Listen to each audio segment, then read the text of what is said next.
شيخنا بارك الله فيك، عندنا مسألة في الجزائر، مدينة اسمها سطيف. أي يكثر فيها سب الله. إيش؟ يكثر فيها سب الله. أعوذ بالله، يكثر فيها سب الله. شيخ، بحيث أنه الطفل الصغير يكبر على سب الله عز وجل. يا إخواني، مسبة الله أو مسبة رسوله أو مسبة دينه ما تصل من قلب فيه إيمان. المؤمن معظم لله، معظم لرسول الله، معظم لدين الإسلام. فالساب لله ورسوله بالسب القذر الخبيث يدل على مرض في قلبه.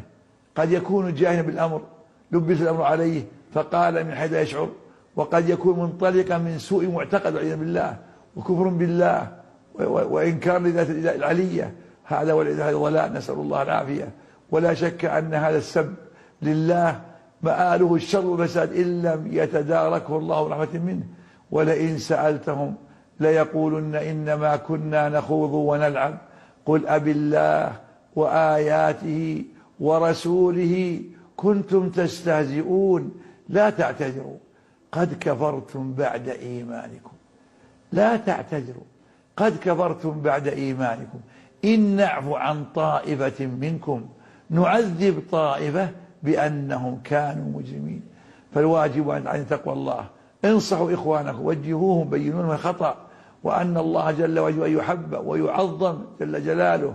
فتعظيم الله يجب أن يكون متواجد في قلب المؤمن. نسأل الله السلامة والعافية.